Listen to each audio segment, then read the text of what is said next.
When you download the Kroger app, you have easy access to savings every day. Get the most out of weekly sales and receive personalized coupons to save on your favorite items, all while earning 1 fuel point for every dollar spent. Kroger makes it easy to save while you shop, whether it's in-store or online, so you get the most value out of every trip, every time. Download the Kroger app now to save big on your next purchase. Kroger, fresh for everyone. Must have a digital account to redeem offers. Restrictions may apply. See site for details.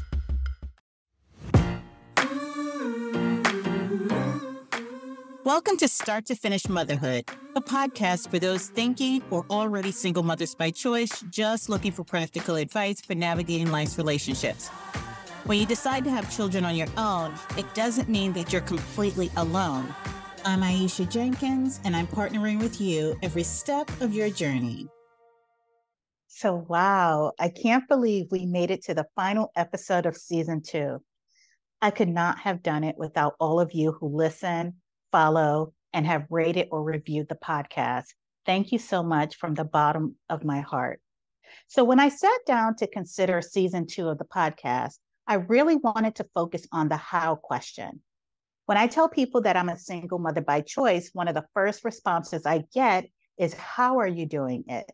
So I wanted to dive into the how, combined with the natural ups and downs of the process, the different stages, and the many things that we as intentional single moms have to consider.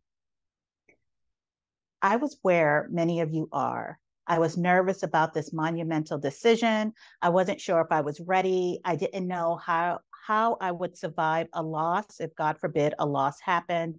I wasn't sure where my journey would end or if I'd even have the courage to end my journey. I never imagined that I would be comfortable with my kids sleeping under another roof.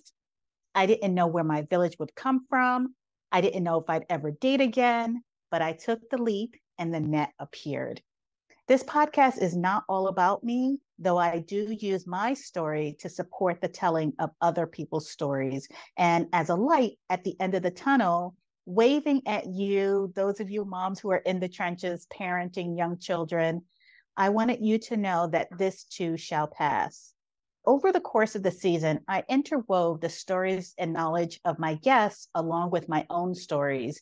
And I really wanted to take this last episode to acknowledge each guest and to thank them for trusting me with their stories, because I am the one who gets final say in editing.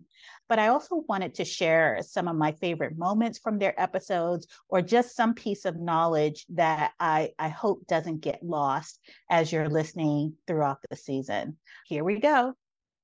I wanted to be thoughtful about elevating adoption stories with every season of the podcast, because I don't think that we hear enough of them. So when I heard Lynn's story about adopting transracially, I knew I wanted her story to be part of the season.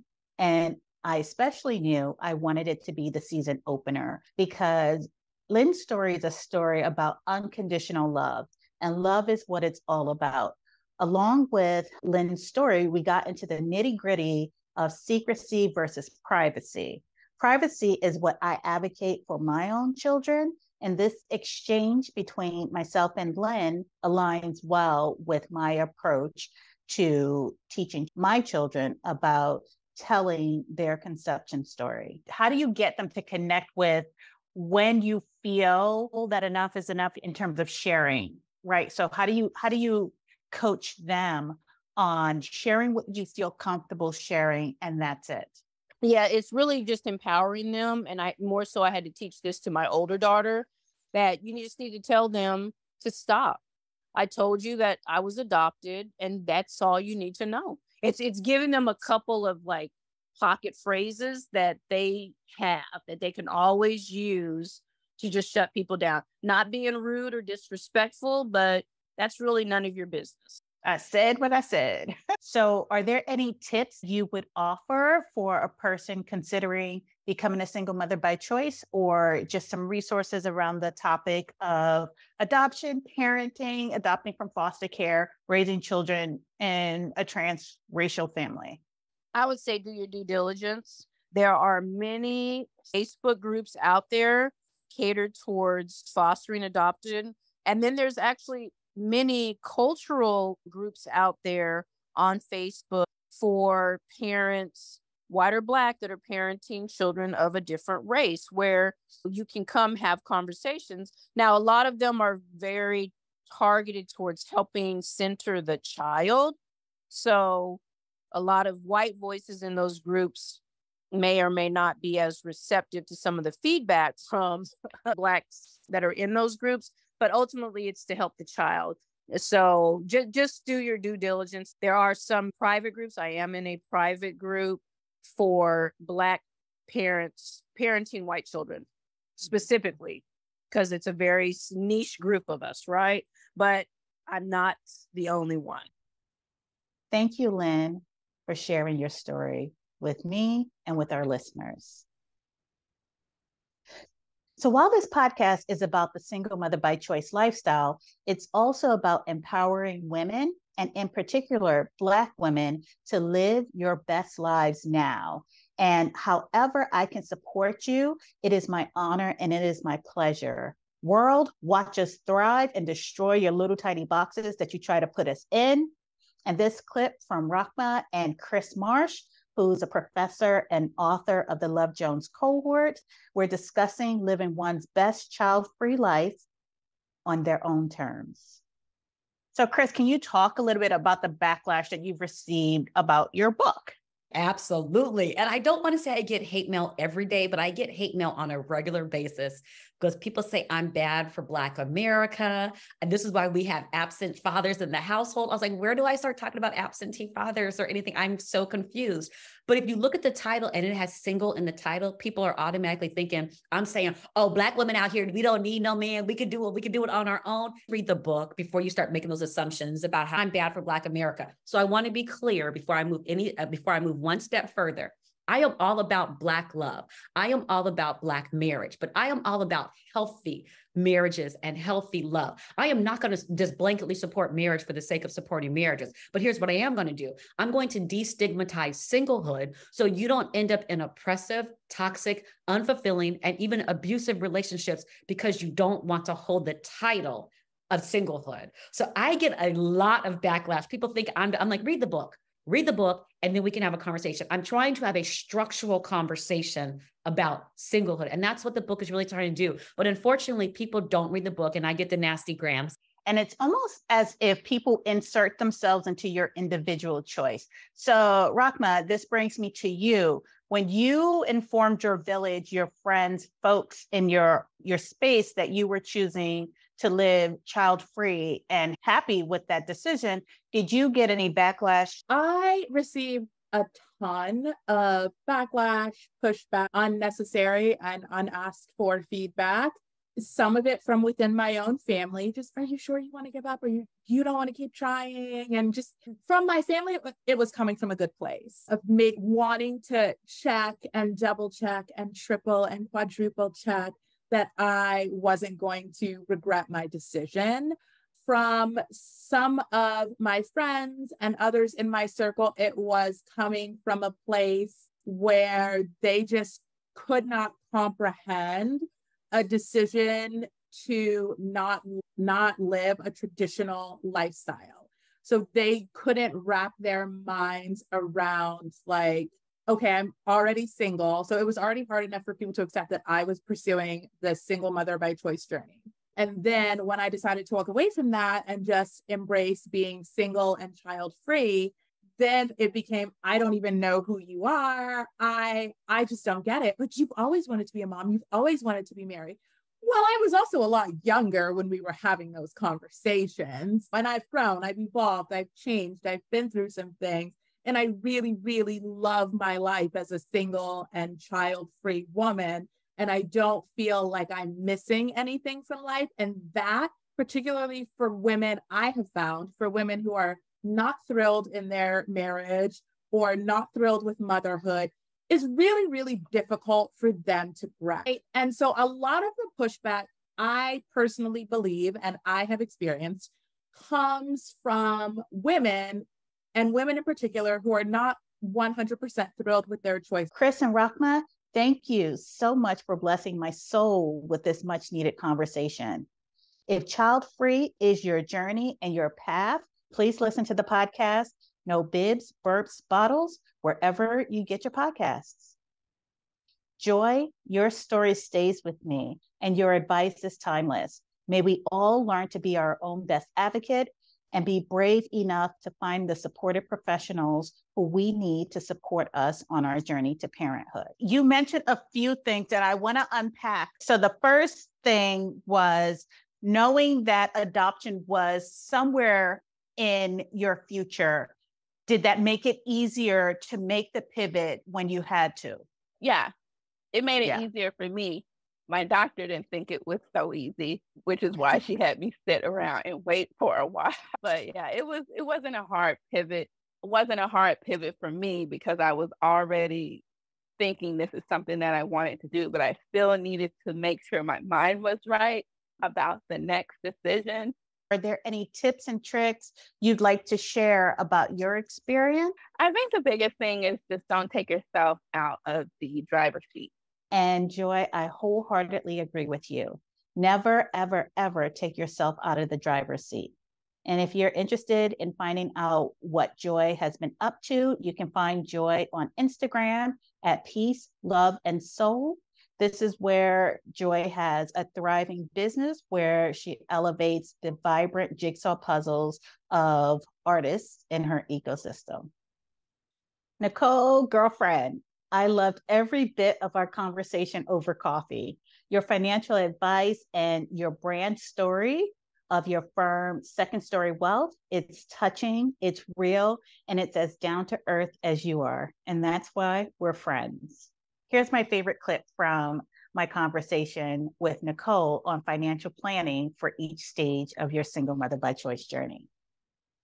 And so let's kind of go rapid fire. The single mother by choice community, we tend to range from mid-20s to let's say mid-50s. What are some things that I should focus on if I'm planning and I am in my 20s?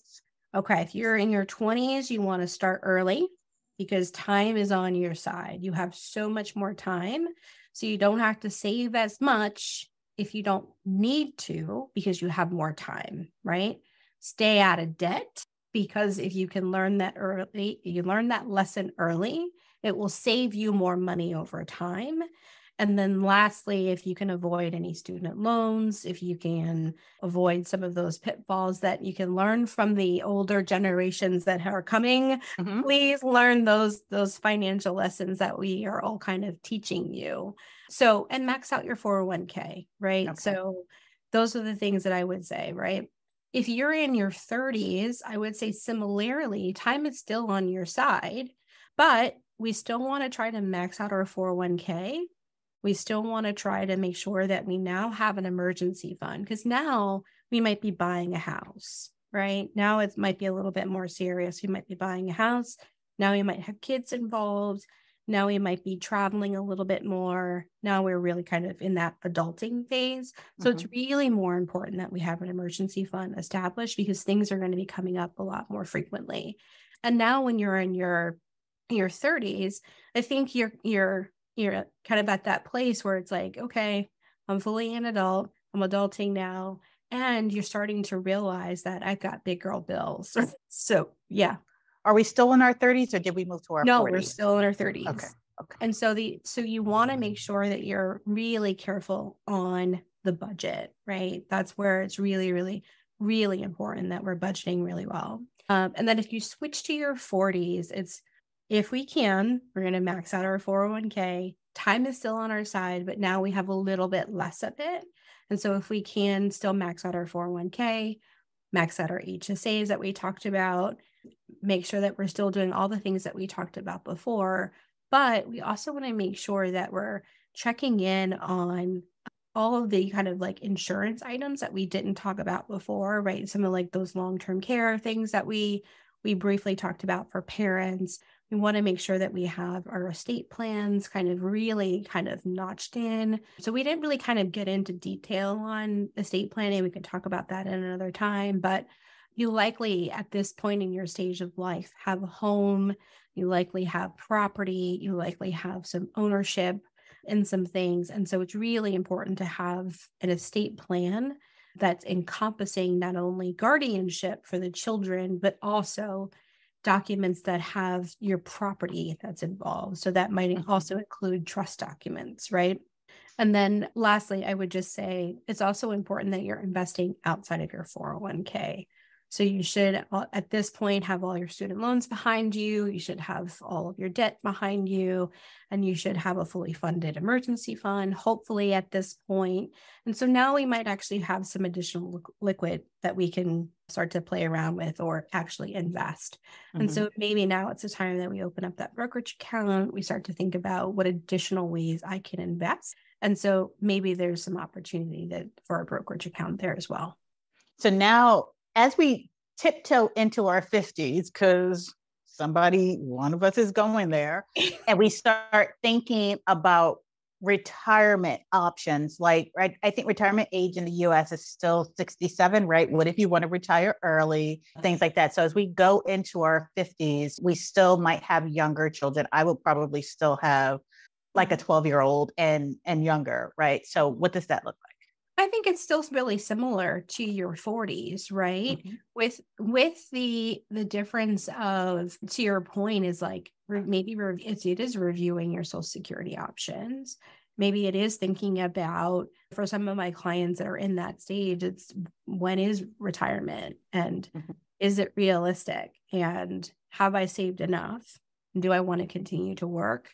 And so it's really kind of asking yourself some of those realistic questions and knowing that I still have time, but I have less time. And so what do I want to do with the time that I now have? And how do I make up if I need to make up? And if I don't need to make up, what do I do? What options do I have? Because there are plenty of people that can retire at any age. You don't have to wait for Social Security. Social Security is an option. You technically can retire at 59 and a half in this country. It's just a matter of if you choose to take Social Security benefit. Nicole, thank you for walking myself and my listeners through this financial advice, through the different stages and ages of the S&C journey. Jada, thank you so much for giving me a crash course in dating in the age of social media. I still don't plan to give potential suitors any likes, but I will definitely take your advice and browse through their Instagram pages. Here's my favorite clip from the episode I had with Jada. When we talk about online dating, we're not just talking about the apps, right? So we're not just talking about Bumble, Tinder, Hinge, eHarmony, if you go that far back, but we're also talking about utilizing your actual social media profiles, your personal social media profiles, as a form of online dating, right?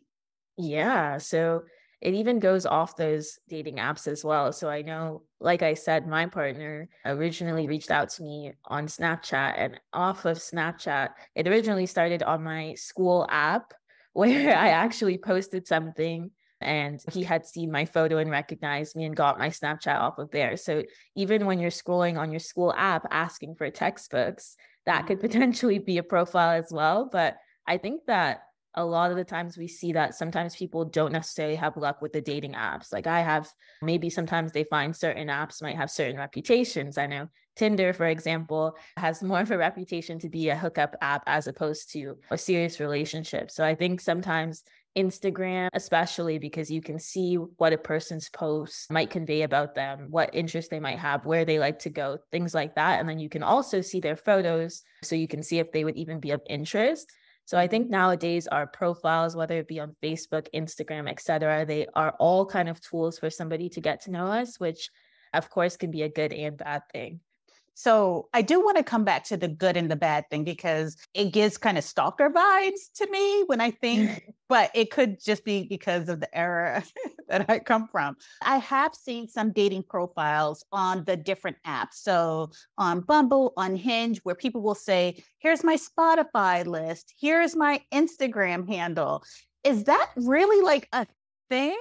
Yes, Aisha, it's a thing. I'm still going to hold on to it. Gives stalker vibes to look at somebody's Instagram page, but I will just leave it at that. And I definitely look forward to the new season of your podcast, Sincerely Jada.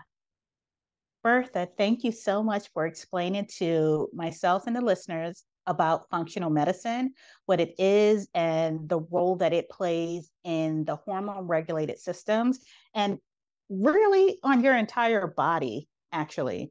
We specifically talked about the role that it plays in fertility, infertility, and menopause in this clip. So what can I do from a functional medicine perspective, a body balancing perspective, to prepare for menopause? Because that's a natural cycle in life. What can I do to prepare my body? What can I do to level out the sometimes negative effects of it? So definitely for that, it would be like eating cruciferous vegetables, things that help to naturally metabolize excess estrogen and also just get rid of the bad estrogen, but raise the good estrogen. You want to, flaxseed is good, 1 to 2 teaspoons a day, help with estrogen dominance. You basically want to make sure you keep your hormones in harmony. So another important factor is the things that people put on their skin. A lot of people don't realize that our skin is the largest organ, right? It's the largest organ. They don't realize it's an organ, but it is. It's the largest organ that we have. And whatever you put on your skin, lotion, perfume, whatever that is, it's going to go into your bloodstream.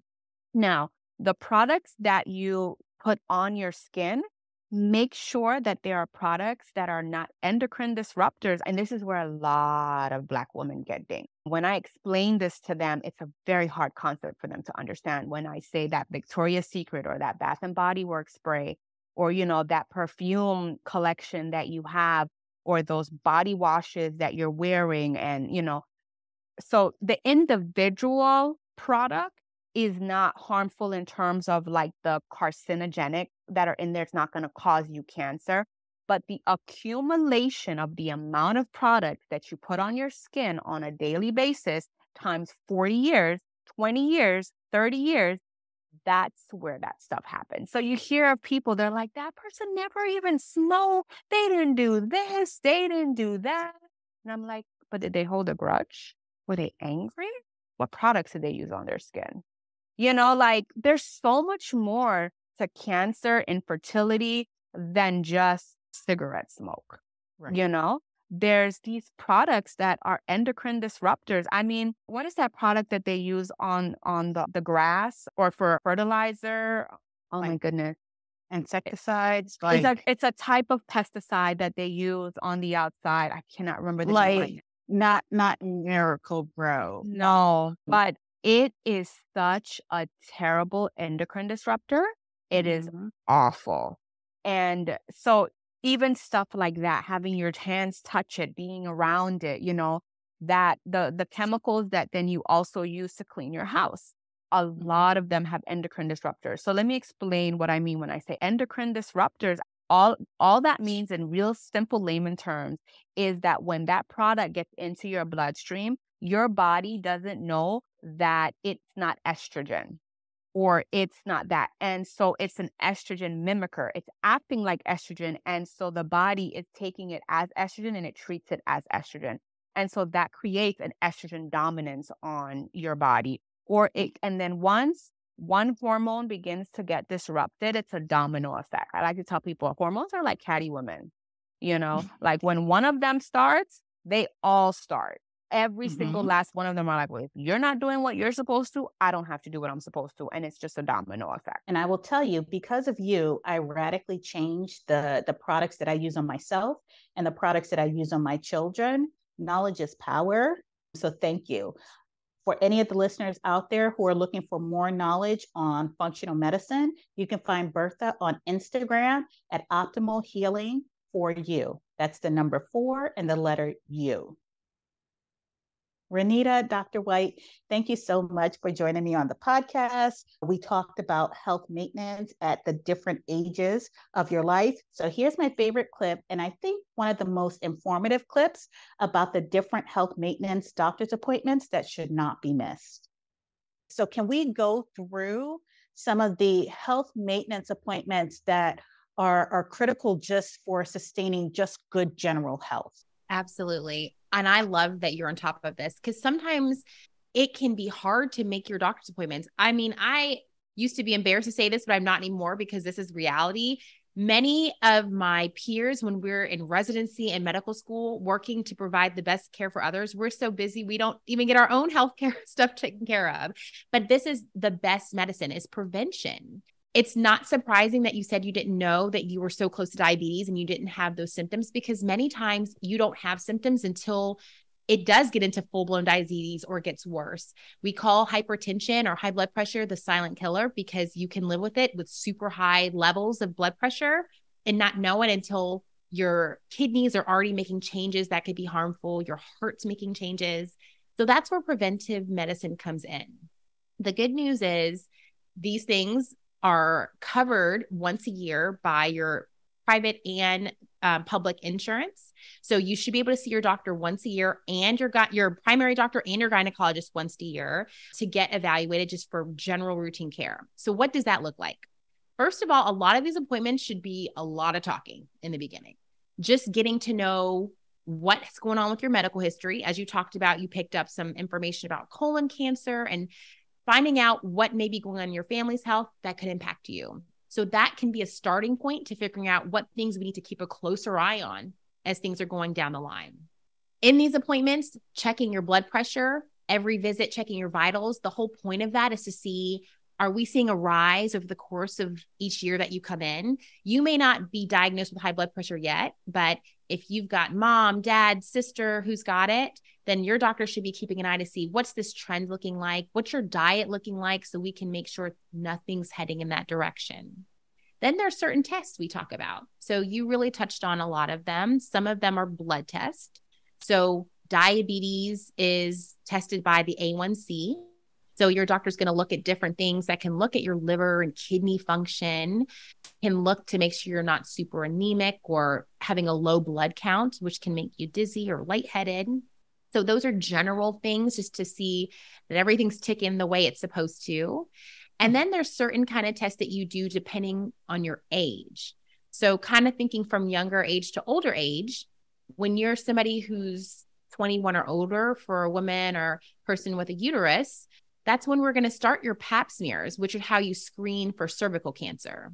Now, guidelines have changed, as you mentioned, where now you only need the specific test every 3 years to 5 years, depending on your age. But that's one component of your yearly visit. So you should still be seen once a year. Your doctor's still going to look at your cervix, still going to look at other parts of your body, but that's just one component of the test. Other things that are really important are breast cancer tests, breast screening. So for most women, a mammogram is going to start at age 40 for most people. The guidelines just changed for one society that now has come down to where all the other societies were staying. So now everyone's on board that 40 is the age, unless you've got any other family health conditions. But mammograms are just one way to screen, a very important way, but just one way to screen for breast cancer. Another very important way is you and your provider doing a breast exam. So each year, that should be part of your evaluation, is a breast exam done by your clinician. As you get a little bit older, we're talking about things like colon cancer screening. So colon cancer screening can be done in a couple ways, but the gold standard currently is starting at age 45, which is also a newer screen because that used to be age 50. But 45 is when we'd say, let's get that colonoscopy. And that is gold standard, where a camera is placed through the colon to make sure they don't see any signs of cancer. But there's some newer ways to do it. So you could talk to your doctor about other alternatives like giving a stool sample and things like that. And then eventually we talk about things like screening for risk of abdominal aorta, and then osteoporosis screening to check your bones. So there's so many things, and it can be overwhelming, and you don't have to know every single detail. You're not going to remember, I'm this age and I need to do this and I need to do that. But that's why it's so important to establish with somebody that you're comfortable with. So thank you, Renita. Dr. White is not just a doctor. She's also a sister, a wife, a mom, and a fellow podcaster. So check out her podcast, Cradle and All, wherever you get your podcasts. Sunday and Sudani, thank you so much for supporting me and sharing your knowledge with other parents who find themselves entering into the IEP process and feeling totally ill-equipped. I listened to the episode again and again and again as I continue to go on my journey with IEPs. You guys dropped so much knowledge. You shared so much tips and tricks. You gave me such an insider's view, and it opened up so many meaningful conversations with other parents going through or having or starting to go through the IEP process. And they shared such a tremendous amount of resources. What are you seeing in terms of trends, and what do you think is feeding into the trends? I see a slow trend, a delay of decades in a trend that affluent and more privileged white people have embraced this. Not only have they embraced it for their children with special needs, but they've embraced it as a way to advantage their children. And I see that brown and Black parents slowly beginning to take advantage of a system. Historically, brown and Black children have been overrepresented in special education. And that was a system where our children were placed in special education as a way of containing and controlling them. So that history has impacted us in what we think as individuals, as families and communities about special education. However, if you move from having your child who has educational needs, that can be serviced through these laws or regulations. And I say that because all children have different needs, and some of them need to be serviced through these policies and processes. So getting us to the point where we are able to take the reins of these systems and not be stigmatized by them, but control them and use them to advantage ourselves. So I've seen a slow uptick where I've had more and more families be out and out loud about their needs, their struggles, their wins. But I think a lot of things are behind our unwillingness to let our children be labeled again. Our children have been labeled a lot from birth. It's a brown child, it's a Black child. We don't want these labels because these labels can hang around their necks by albatrosses. But let's try to deconstruct that. One of the things I want families and parents to remember, the day your child is diagnosed or found eligible for special education, they are not a different child that day than they were 2 days before. It is the same child. A diagnosis and eligibility for a service, we need to start looking at this as a key to unlock access to things we need. Yeah, to Dr. Sunday's point, there does seem to be a difference in terms of comfort level with disclosing that one has a disability based on race because of the historical issues in the past. Black and brown people, especially Black people, have been considered to be like inferior intellectually. And so these kinds of tests, sometimes parents think they're biased. It's used as a form of oppression. So I think it's going to take time for parents and certain communities to feel like they can trust certain entities and institutions that are responsible for making decisions for their children, and also to feel comfortable sharing information about their child's disability classification just because of these historical issues. The only other thing I would add is that, yes, special education it can be really beneficial and necessary. At the same time, I also do want to caution parents that sometimes more supports or smaller settings or more restrictive settings doesn't necessarily always equal better. Because when we're talking about the kind of contentious meetings that I might have, sometimes parents are informed and by people that their child needs to be in a special class, their child needs to be in a school that's just for students with special education, their child needs a paraprofessional, and these are all more restrictive services and programs and supports. And ideally, as much as possible, we want the children to be in more inclusive environments where they are able to be in environments with their general education peers, because general education peers can learn from students that are receiving special education services and vice versa. All the students can learn and grow from each other. There's a benefit both ways. And ideally, you don't want to necessarily be segregating students and putting them into more restrictive settings. So obviously, if a student really, really needs that, then absolutely give that to them. But if there's a way for a child to be successful without having to be in the most restrictive environment and in the smallest setting away from students that are receiving general education, I just want parents to know that, just to keep that in mind, that just because a class is smaller doesn't mean that it's better. So I thank you. These were two experts who participate in or run IEP meetings regularly. And so this clip here is for all of the marginalized parents in particular and professionals who participate in the IEP process. Now, for those of you who are getting started or in the midst of, remember, the process is daunting. If it feels overwhelming, it's normal. but your participation is so vital as you are your child's best advocate. Madly, thank you so much for sharing your Sibby with me and with my listeners.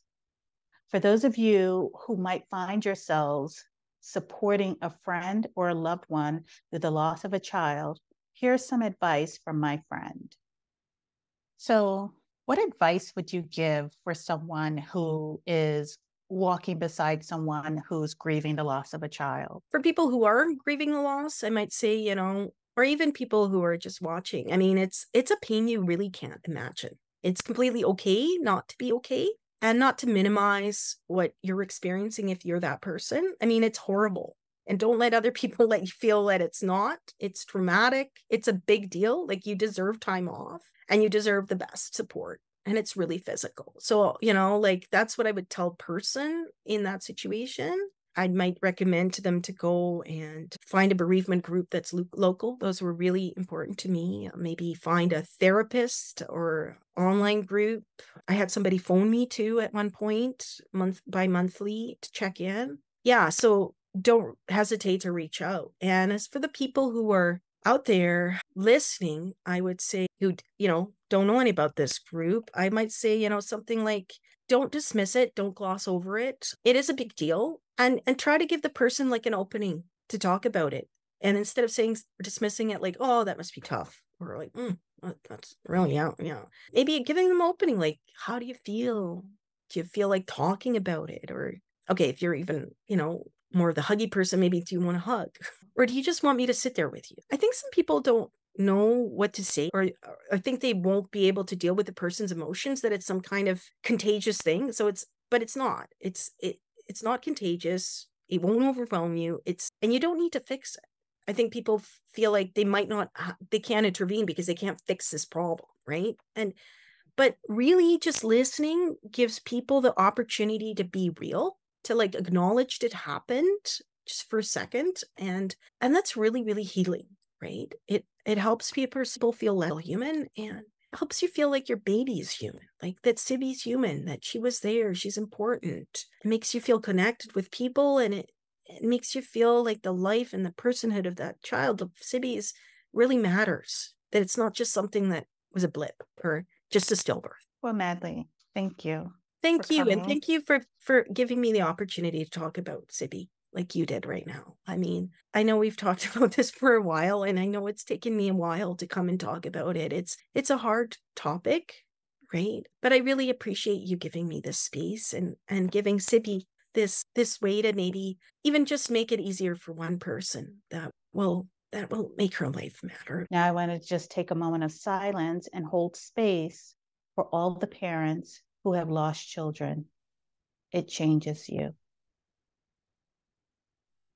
And wow, that was season 2. As I head off on my break, please re-listen, share, and rate the podcast. Let me know which episodes resonated most with you. I'll be back in the spring, so be sure that you're signed up for my mailing list to be notified of the season 3 release date. And until next time, bye now.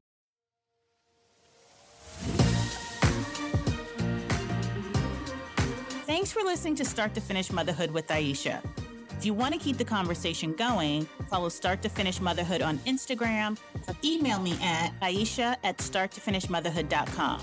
If you love this episode, please share it with anyone who's thinking of becoming a single mother by choice, anyone who's already parenting as a single mother by choice and just looking for advice on navigating it all, or a friend or family member who's looking to support someone else's single mother by choice journey. Until next time, bye now.